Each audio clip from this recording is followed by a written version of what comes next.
आई। अब अपन बात करेंगे समतल दर्पण द्वारा प्रतिबिंबों का निर्माण। समतल दर्पण द्वारा प्रतिबिंबों का निर्माण। समतल दर्पण के द्वारा प्रतिबिंबों का निर्माण या प्रतिबिंबों या प्रतिबिंब का निर्माण। ठीक है बेटा, आप सोचो ये आपके पास में कौन है, समतल दर्पण है, समतल। ठीक, दर्पण है, इसके एक भाग पर क्या कर दी मैंने, किसी परावर्तक पदार्थ की पॉलिश कर दी है। ठीक है ना, ये परावर्तक पदार्थ की पॉलिश कर दी। थोड़ी देर पहले अगले टॉपिक मैंने परावर्तन पढ़ाया था, तब मैंने ऐसे परावर्तक पृष्ठ लिया था, तो नीचे क्या हो रही थी, ये पॉलिश हो रही थी। ठीक है ना, चलो ये आपके पास कोई समतल दर्पण है। ठीक, चलो ये इसका मुख्य अक्ष हो गया। आपको इस समतल दर्पण के द्वारा प्रतिबिंब इमेज का निर्माण करना है। आप सोचो आपके पास में यहां कोई वस्तु है, जो कोई वस्तु है वो वस्तु मैंने क्या मान ली, ए भी कोई वस्तु है। ठीक, ऐसे सोचो समतल दर्पण के सामने आप खड़े हैं यहां। ठीक है बाबू, चलो आप देखो ये आपका बिंदु ए हो गया। ए बिंदु से प्रकाश की किरण ऐसे गई, है ना, गई ना। आप देखो आपने प्रकाश का परावर्तन पढ़ा था, ये परावर्तक पृष्ठ था, ये अविलंब था, ये प्रकाश की किरण आई और ये परावर्तित हो गई। कोण आई और कोण आ आपस में क्या थे, बराबर, है ना। अगर ये प्रकाश की किरण यहां से आती तो बोलो ऐसे जाती या नहीं जाती। अब कोण और कम हो गया तो ये वाला कोण भी कम हो गया।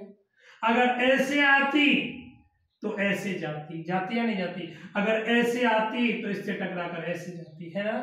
आप सोचो ये आपके पास में परावर्तक पृष्ठ है, ये अविलंब है। अगर प्रकाश की किरण ऐसे आई तो इससे परावर्तित होगी, जब ऐसी होगी तभी तो कोण आई और आर आएंगे, बराबर है।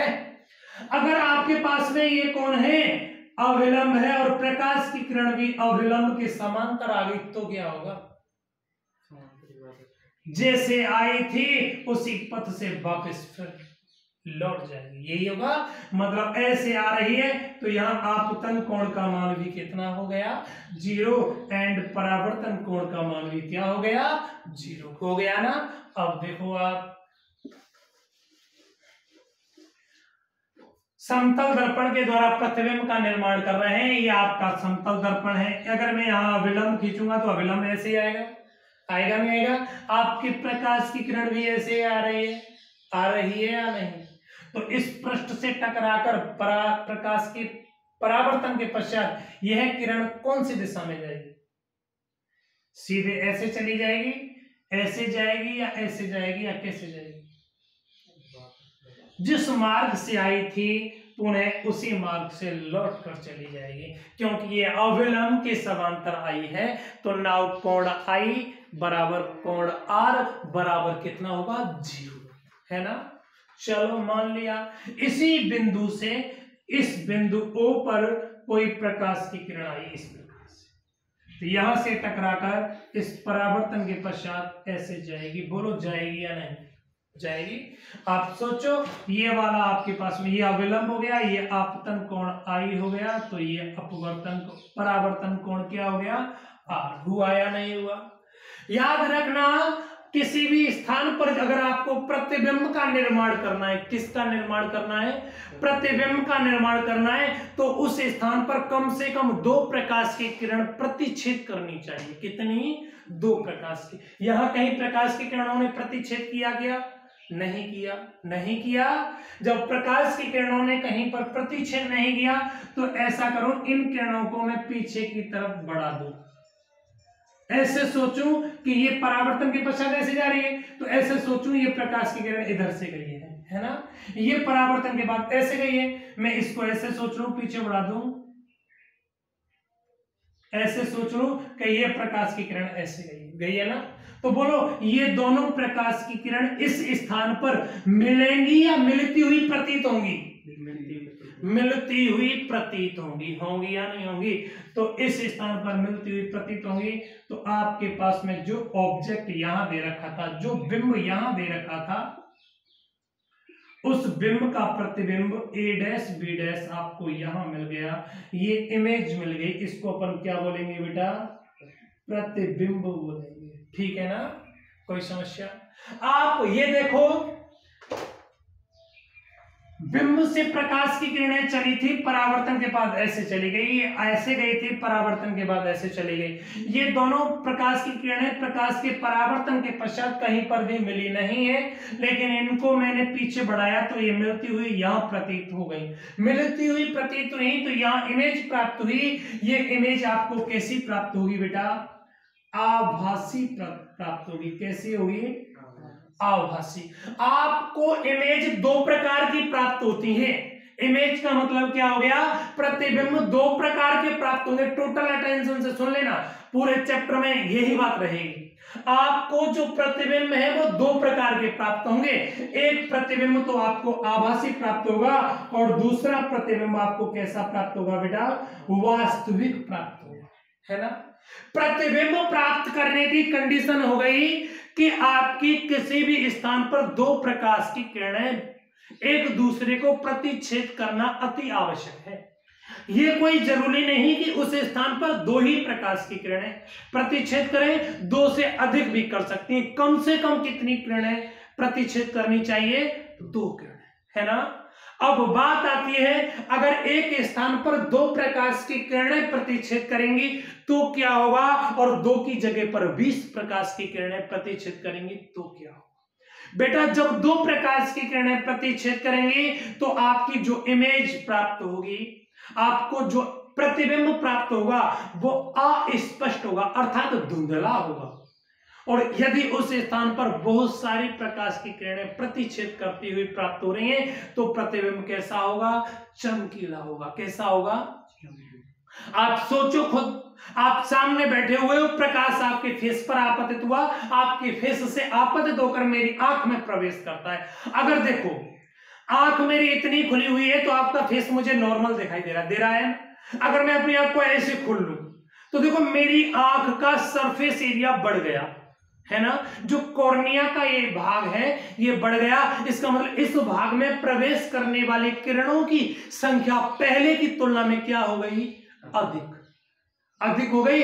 तो मुझे आप और ज्यादा स्पष्ट दिखाई देने लगे, आप चमकीले दिखाई देने लगे। होता है ना ये।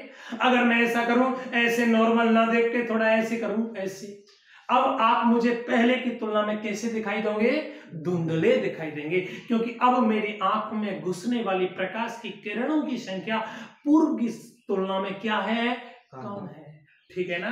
तो मैं ये बात करना चाह रहा था, किसी भी स्थान पर यदि आपको इमेज प्राप्त करनी है, प्रतिबिंब प्राप्त करना है, तो उस स्थान पर कम से कम कितनी प्रकाश की किरणें प्रतिच्छेद करनी चाहिए, दो, है ना।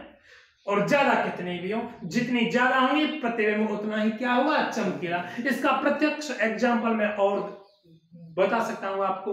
देखो आप रूम में बैठे हो, आप फ्रंट कैमरा से नॉर्मल अपना फोटो लें, सामान्य फोटो आ जाएगा, है ना। आप उसी कमरा से बाहर निकले और कमरा के गेट पर चले जाएं, कमरा के गेट पर जाके फिर फोटो लें, आपका फेस बड़ा चमकता हुआ फोटो आएगा, अच्छे से शाइनिंग आएगी। क्यों, क्योंकि आप जब रूम के अंदर थे तो आपके फेस पर प्रकाश कम आ रहा था, है ना। तो प्रकाश कम आया, यहां से टकराकर कैमरा के अंदर प्रकाश की किरणें कम प्रवेश की, है ना। लेकिन जब आप गेट पर पहुंचे तो सारा का सारा प्रकाश गेट में होके आ रहा था। जब गेट में होके आ रहा था तो आप गेट पर होंगे, सारा प्रकाश मैक्सिमम अधिकांश प्रकाश कहां होगा, आपके फेस पर आपतित होगा, जहां से परावर्तित होकर अधिक मैक्सिमम प्रकाश की किरणें कहां पहुंचेंगी, कैमरा के अंदर पहुंचेंगी। प्रतिबिंब कैसा मिलेगा, सुस्पष्ट चमकीला प्राप्त होगा, है ना। आप गोरे हैंडसम दिखाई देंगे। ठीक है, आज ही कोशिश करिए, जाके ट्राई डू अगेन। ठीक है ना। चलो बेटा, अब देखो, अब बात आ रही थी आपके पास में कि ये तो हमें पता चल गया प्रतिबिंब कैसे प्राप्त होता है, दो प्रकाश की किरणें प्रतिच्छेद करनी चाहिए, लेकिन आभासी कब प्राप्त होगा और वास्तविक कब प्राप्त होगा। यदि वास्तव में प्रकाश की किरणें किसी भी स्थान पर प्रतिच्छेद करती हैं, रियल में प्रतिच्छेद करती हैं, तो प्रतिबिंब कैसा प्राप्त होगा आपको, वास्तविक होगा। कैसा होगा, वास्तविक होगा। और यदि वो प्रकाश की किरणें वास्तव में प्रतिच्छेद नहीं करते हैं, करती हुई प्रतीत होती हैं। उन प्रकाश की किरणों को वे डायरेक्शन में हम पीछे बढ़ाएं, आगे बढ़ाएं, जब हमको प्रतिच्छेद करती हुई प्रतीत हो जाए तो हमको प्रतिबिंब कैसा प्राप्त होगा? आभासी प्राप्त होगा। याद रखना, आभासी प्रतिबिंब हमेशा कैसे प्राप्त होते हैं? आपको सीधे प्राप्त होते हैं, और वास्तविक प्रतिबिंब आपको कैसे प्राप्त होते हैं? उल्टे प्राप्त होते हैं, है ना। चलो, सीधे का मतलब आप देखो, ये आदमी खड़ा था, उसका ए भाग यहाँ था, ए भाग यहाँ, ये उसका मुंह था तो मुंह यही प्राप्त हुआ, है ना। अगर आपको वास्तविक की जगह आभासी की जगह वास्तविक प्रतिबिंब प्राप्त होता तो यहाँ प्राप्त ना होकर यहाँ प्राप्त होता। आप सोचो, ये इसकी मुंडी ये है, मुंह ये है, तो आपको मुंह कहाँ प्राप्त होता है? यहाँ उल्टा प्राप्त होता है, ठीक है ना। वो आप आगे पढ़ेंगे, ठीक है ना। ये कौन हो गया आपके पास में? समतल दर्पण के द्वारा प्रतिबिंब का निर्माण कर रहे थे, तो प्रतिबिंब का निर्माण हो गया। कैसा प्रतिबिंब प्राप्त हुआ? आभासी हुआ और सीधा हुआ। समतल दर्पण के द्वारा जो प्राप्त प्रतिबिंब होते हैं, उन प्रतिबिंबों के कुछ गुण होते हैं। वो गुण क्या है? पहला गुण देखो, समतल दर्पण के द्वारा प्राप्त प्रतिबिंब, समतल दर्पण के द्वारा प्राप्त प्रतिबिंब सदैव आभासी और सीधा होता है। बोलो, पहला गुण कंप्लीट हुआ, है ना। पहला गुण कैसा हो गया? कंप्लीट। कैसा होगा बेटा? आभासी और सीधा होगा। दूसरा गुण, समतल दर्पण के द्वारा जो प्रतिबिंब प्राप्त होगा, उस प्रतिबिंब की हाइट और बिंब की हाइट आपस में क्या होंगी? बराबर। आप सोचो, बिंब की हाइट h है तो प्रतिबिंब की हाइट h डैश है, तो h बराबर आपको क्या मिलेगा? h डैश मिलेगा। बिंब की हाइट और प्रतिबिंब की हाइट आपस में क्या होती हैं? बराबर होती है। कोई दिक्कत थोड़ी है। दो गुण हो गए। तीसरा गुण क्या है? आप देखो, इसका तीसरा गुण होता है आपके पास में, समतल दर्पण के द्वारा जो प्रतिबिंब प्राप्त होता है उसमें पार्श्व परिवर्तन होता है। पार्श्व परिवर्तन होता है। पार्श्व परिवर्तन का मतलब क्या होता है? दाईं भाग का प्रतिबिंब बाईं ओर प्राप्त होता है आपको, और बाईं भाग का प्रतिबिंब कहां प्राप्त होता है? दाईं। आप सिंपल सोचें, आप ड्रेसिंग टेबल के सामने खड़े हैं और आप मांग इधर काट रहे हैं, तो उसमें मांग आपकी कैसे करती है? उल्टी करती है। ये बात अलग है कि आप जिंदगी से देखते चले आए तो आपको ये फील नहीं होता, ठीक है, ये बात अलग है, लेकिन उल्टा दिखता है उसमें, ठीक है बेटा। अब देखो, मतलब क्या हो गया? वहां समतल दर्पण के द्वारा प्राप्त प्रतिबिंब में पार्श्व परिवर्तन होता है। पार्श्व परिवर्तन का मतलब क्या होता है? दाईं भाग का प्रतिबिंब बाईं भाग और बाईं भाग का प्रतिबिंब दाईं ओर प्राप्त होता है, ठीक है ना। कोई समस्या? चले आगे। चलो भाई, चौथा और कौन सा गुण है इसका? चौथा गुण, आपका जो ऑब्जेक्ट है, बिंब है, दर्पण से जितनी दूर होगा प्रतिबिंब भी दर्पण से उतनी ही दूर प्राप्त होता है। ये आपकी बिंब दूरी होती है और प्रतिबिंब दूरी ये होती है। बिंब दूरी को u से डिनोट कर दूं, प्रतिबिंब दूरी को किससे डिनोट कर दूं? v से डिनोट कर दूं, तो समतल दर्पण के द्वारा प्राप्त प्रतिबिंब की दूरी और बिंब की दूरी परस्पर क्या होती है बेटा? बराबर होती है। u बराबर क्या होता है? v होता है, ठीक है ना। इसका मतलब क्या हो गया? आप सोचो, ये दर्पण है, आप यहां खड़े हो, आप दर्पण के सामने, ये दर्पण है, ये रहा, आप दर्पण है, ड्रेसिंग टेबल है, आप यहां खड़े हो, आपका प्रतिबिंब ड्रेसिंग टेबल के अंदर बनता है, आपको फील होता है अंदर बन रहा है। चाहे अंदर ड्रेसिंग टेबल के अंदर कौन है, पीछे उसके बैक पिछवाड़े में कौन है? दीवार है। आपको ऐसा फील होता है कि दीवार में अंदर घुस के हमारा प्रतिबिंब प्राप्त हो रहा है नहीं हो रहा है? आप जैसे जैसे ड्रेसिंग टेबल के पास जाते हैं, जैसे जैसे ये इधर जाएगा, वैसे वैसे इमेज भी आपके पास आती है नहीं आती है? इसका मतलब जो डिस्टेंस ये रहेगी वही डिस्टेंस ये रहेगी। आप अगर यहां से दूर जाएंगे तो ये प्रतिबिंब भी क्या रह जाएगा? दूर जाएगा। बोलो, कोई समस्या? इसका मतलब बिंब दूरी और प्रतिबिंब दूरी नाउ ऑलवेज कैसी रहेंगी?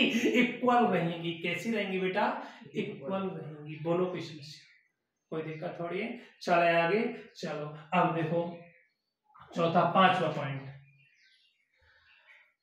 पॉइंट क्या है आपके पास में? इधर देखो, आप, ये कौन है? ड्रेसिंग टेबल, समतल दर्पण। ऐसे सोचो, समतल दर्पण के पास बिंब यदि v वेग से जा रहा है, देखो ये ड्रेसिंग टेबल और मैं ऐसे जा रहा हूं, v वेग से जा रहा हूं, तो प्रतिबिंब भी v वेग से ही आपके पास है ना, वेग में कोई चेंज नहीं होगा। बिंब का वेग v है तो प्रतिबिंब भी v वेग से जाएगा। कब? जब बिंब कहां जा रहा है? दर्पण के पास जा रहा है। कहां जा रहा है? दर्पण के पास जा रहा है, तब की बात कर रहा हूं बेटा, ठीक है ना। अगर अभी तो कौन था आपका? दर्पण क्या था? फिक्स था, ये फिक्स था और ये गति कर रहा था, ये था। अगली बार मैं क्या कर दूं? मैं बिंब ऑब्जेक्ट को फिक्स कर दूं, लेकिन आपका दर्पण क्या है? दर्पण को आपके पास ले जाऊं या दूर ले जाऊं? मतलब क्या है? मैं तो फिक्स हो गया, ये दर्पण है, इस दर्पण को v वेग से या तो दूर ले जाऊं या v वेग से पास लेके आऊं। याद रखना, अगर बिंब स्थिर रहे, प्रतिबिंब v वेग से, सॉरी, यदि बिंब स्थिर रहे, दर्पण v वेग से गति करे, तो प्रतिबिंब 2v वेग से गति करेगा। कितने वेग से? 2v वेग से गति करेगा। यदि बिंब नियत है, दर्पण v वेग से दूर जा रहा है, v वेग से दूर जा रहा है, तो प्रतिबिंब आपको 2v वेग से चलता हुआ दिखाई देगा। कितने वेग से? क्यों? क्यों? आप देखो, आप यहां सोचो, ये दर्पण पहले यहां था, ये दूरी थी, अब दर्पण यहां से यहां पहुंच गया। आप सोचो, दर्पण ने 1 मीटर दूरी तय करी 1 मिनट में, है ना, 1 मीटर दूरी तय की। आप सोचो, देखो मैं इसको डायग्राम से ही समझाऊं, वापस डायग्राम बनाऊं। इनिशियल कंडीशन में ये आपका दर्पण है, ये आपके पास में ऑब्जेक्ट है और ये उसकी इमेज बन रही है ना। इनिशियल कंडीशन में ये आपके पास में, ऐसे सोचो 2 मीटर की दूरी है, तो ये भी दूरी कितनी होगी? 2 मीटर होगी या नहीं होगी? अब क्या है, आप इस दर्पण को 1 मिनट में यहां से और कहां पहुंचा देते हैं? यहां पहुंचा दिया आपने, दर्पण यहां पहुंचा दिया। कितनी दूरी और चल गए आप? 1 मीटर और दूरी चल रही है, तो आपकी दूरी कितनी हो गई? 3 मीटर हुई या नहीं हुई? अब प्रतिबिंब भी आपको यहां से कितनी दूरी पर प्राप्त होगा? 3 मीटर दूरी पर प्राप्त होगा या नहीं होगा? पक्की बात। इसका मतलब आपकी 1 मीटर दूरी यहां बढ़ी, तो 1 मीटर दूरी यहां पर ही बढ़ेगी। आपका ये दर्पण यहां से यहां 1 मिनट में गया था, है ना। आपका दर्पण 1 मिनट में 1 मीटर की दूरी तय कर रहा था, लेकिन प्रतिबिंब 1 मिनट में कितनी दूरी विस्थापित अधिक हो गया? 2 मीटर। हुआ या नहीं हुआ? हुआ या नहीं हुआ? क्यों हुआ? अरे यार, ये दूरी 2 थी, ये दूरी कितनी थी? 2 थी, तो यहां से यहां तक कितनी दूरी थी? टोटल आपकी 4 हो गई, लेकिन अब आपकी ये टोटल दूरी कितनी हुई? 6। 1 मिनट में कितनी दूरी बढ़ गई? यहां पर 2 मीटर बढ़ गई। बढ़ी या नहीं बढ़ी? 4 से 6 हो गई, हुई ना। इसका मतलब क्या हो गया? आपके पास में प्रतिबिंब का वेग बिंब उसकी दर्पण के वेग की तुलना में कितना गुना हो गया? 2 गुना हो गया। कितना गुना हो गया?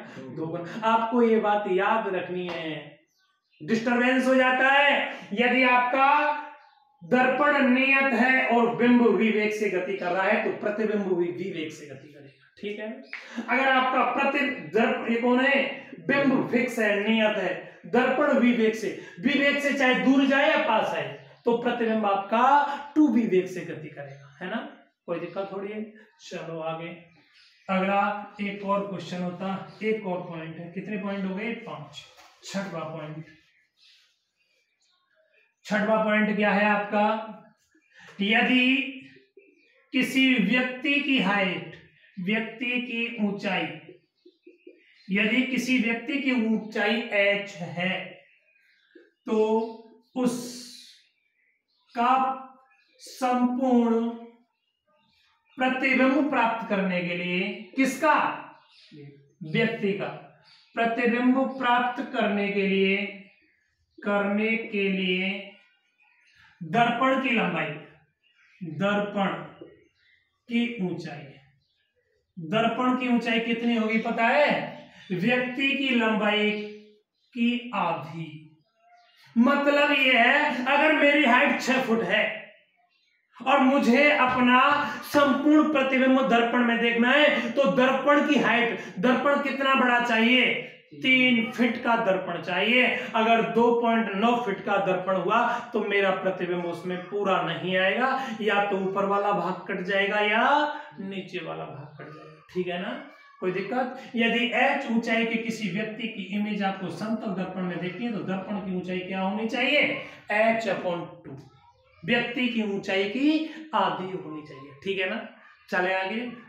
और तीसरा होता है यदि आपके पास में कोई 2 समतल दर्पण है, कितने, 2 समतल दर्पण है, एक समतल दर्पण ये रहा, एक समतल दर्पण ये रहा, परस्पर थीटा कोण पर व्यवस्थित है। कितने कोण पर, थीटा कोण पर, इन दोनों के मध्य थीटा कोण बन रहा है। आप देखो तो इस समतल, सॉरी, आपके पास कोई 2 समतल दर्पण है, ये पहला है ये दूसरा है, ये दोनों समतल दर्पण थीटा कोण पर व्यवस्थित हैं, व्यवस्थित हो रहे हैं, कोई समस्या थोड़ी है। चले आगे। जब ये थीटा कोण पर व्यवस्थित हो रहे हैं तो इन दर्पणों के द्वारा प्राप्त प्रतिबिंबों की संख्या, प्रतिबिंबों की संख्या, प्राप्त प्रतिबिंबों की संख्या क्या होगी बेटा, n बराबर 360/θ-1। कितने प्रतिबिंब प्राप्त होंगे आपको, 360/θ-1, इतने प्रतिबिंब प्राप्त होंगे।